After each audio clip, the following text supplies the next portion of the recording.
Hello there. My name is Mark Azure.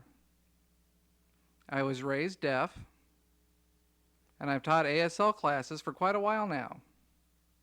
Also, I'm an artist. Would you like to improve your signing and interpreting skills? I'd be happy to help you with this videotape. And hello! My name is Nathy Marbury, and I'm deaf. I've been a teacher for many years. Sign Enhancers and I want to help you. We want to help you become the best signer and interpreter you can. I'm thrilled to help you. Are you ready? Let's roll up your sleeves and get going.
There was once, long, long ago, a king who ruled a kingdom. He had a palace, and that's where he dwelled. The king had such a kind heart, and indeed was the kindest of persons. One day, while he was reclining on his throne, a bee buzzed through the window and landed upon his nose. The king started to swat the bee, and the bee, reacting in a terrified fashion, stung the king right on the nose. The king grabbed the bee, placed the bee in the palm of his hand, and was ready to squash the bee, whereupon the bee said, "Kind sir, if you spare me my life, I'll repay the favor some day." The king roared with laughter at such a silly notion. How could a bee possibly save my life? What a quaint thought! But the king, being a kind-hearted person that he was, benevolently let the bee go, and out the window the bee went into the distance. The king ruled his kingdom for years and years. The people of the land adored this king. But at a later time, problems began appearing in the land. Money dwindled, food dwindled, people became scared, demoralized, and saddened, and were reticent to believe that the king had retained the wisdom it took to rule. The people decided to test their king. They came up with the idea of presenting two flowers. One, a real flower that bloomed. The second, an artificial flower that appeared to bloom. Each was identical to the other in smell and texture. There was no difference between the two. They appeared exactly identical, with the exception that one was real and one was artificial. When the time for the test came, the people gathered and the king stood before them. The real flower to his left, the artificial flower to his right. The king looked from one to the other, wondering which was the real flower. He knew that if he picked the real flower, his life would continue. If he were to be wrong and select the artificial flower, he would immediately be beheaded. The king stood and pondered his fate. He touched each of the flowers. He smelled each of the flowers. And he decided to pick the flower on his right, when all of a sudden at the window there was a disturbance. The bee was there. The bee entered, flew around the real flower, and took off again out the window. The king then selected the appropriate flower, the real flower. The people cheered. They applauded their king and were thrilled that their king would remain their ruler.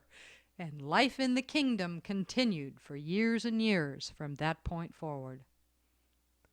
Now, the moral of this story is what? No matter how large or small, a favor of the heart will always be returned.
A long time ago, there was a farmer who had gone to a horse auction,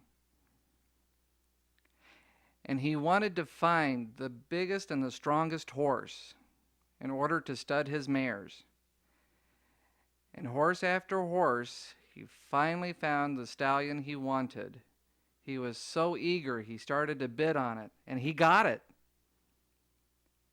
And all the people around thought he was so lucky. Oh, they were so envious. So the farmer took his horse home.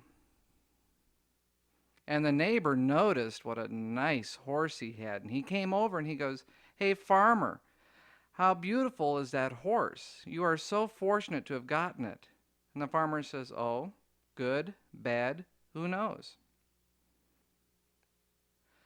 And that just puzzled the neighbor, as he walked away and went home. A little while later, a storm started to brew. The rain started to pour. The clouds got dark. And the rain got heavier and heavier as there was lightning. And the horses in the stable became frightened and started to buck and rear. The lightning started to hit. The rain poured even harder. And then there was thunder. And in the stable, the stallion knocked down the fence, and he took off running, and all the mares followed behind. The neighbor looked over and thought, "Oh dear," and walked over in the rain and said, "Oh, farmer, I am so sorry that you've lost your horses. I know how valuable they are." Farmer said, "Good, bad, who knows?" Thought the neighbor. As he walked away, he thought to himself, "Good, bad, who knows? Huh." Later on that spring, all the horses returned. They came back to the farm. And the neighbor noticed that and ran over and said, "Hey, look, all the mares are pregnant. Oh, farmer, how good for you." And the farmer said, "Good, bad, who knows?" Boy, did this puzzle the neighbor as he walked away, thinking to himself all the things that had happened, and here he's saying it again. Later, the farmer's son wanted to break in the stallion, and so he helped his son on the horse, and this horse started to buck and threw his son off, and his son hit the fence and had a terrible break.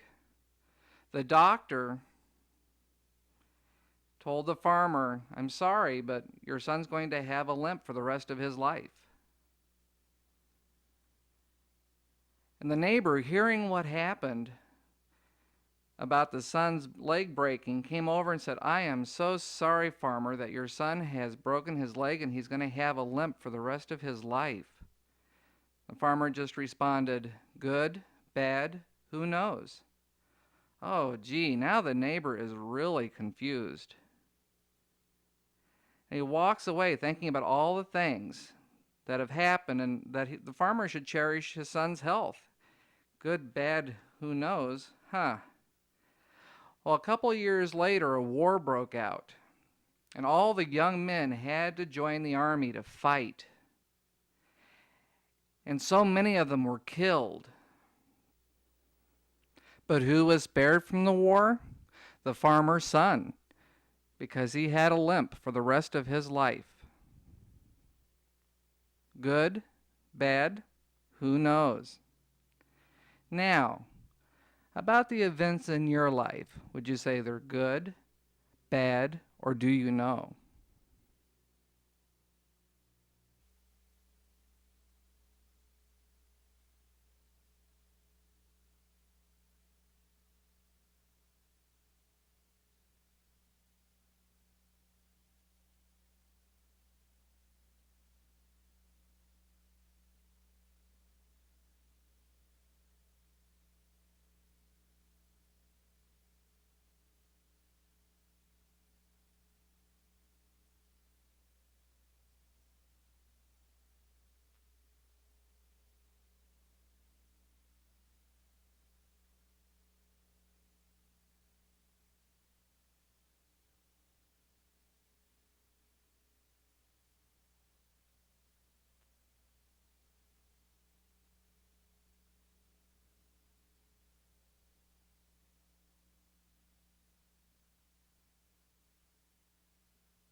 In 1850, Congress passed a new law called the Donation Land Claim Act. This was set up for people who were coming westward and wanting to found new homes in Oregon. In 1876, people flocked to these new lands westward. For married couples, land was given to them. A 1 square mile block of land was allotted per couple.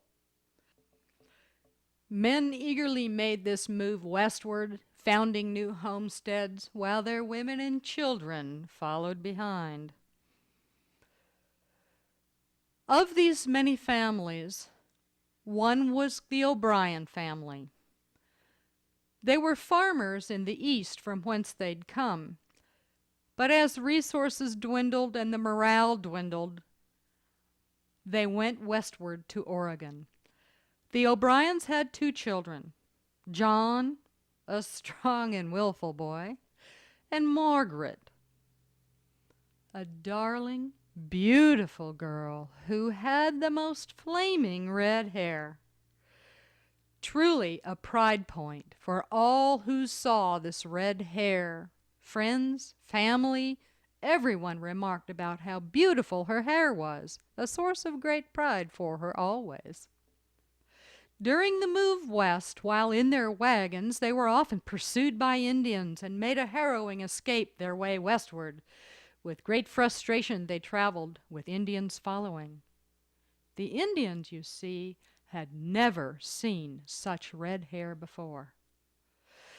The Indians thought this beautiful red hair was a gift from the spirit, as though sunshine had permeated into this girl's hair. In fact, they called her flaming red hair spirit-colored. There were 3 tribes of Indians, the Cayuse, the Umatilla, and the Walla Walla. Each tribe pursued this family, moving westward in their wagons. Each tribe captivated with the girl's flaming red hair. Margaret's father was so troubled and so concerned for his daughter's safety because of the Indians' captivation with her red hair. The father got an idea. He took a barrel and in the barrel created a false floor. On the top of the false floor he put beans and hid his daughter in the hiding place. At that point, Margaret stayed in the barrel and the family proceeded. Family members stayed next to the barrel and talked with Margaret to keep her company so she wouldn't be lonely.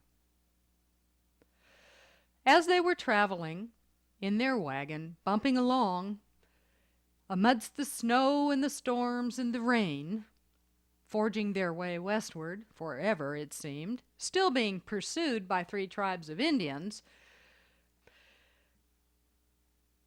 the frustrations were still there and the close calls with the Indians were still there. Each of the Indians wondered what had happened to the girl with the flaming red hair.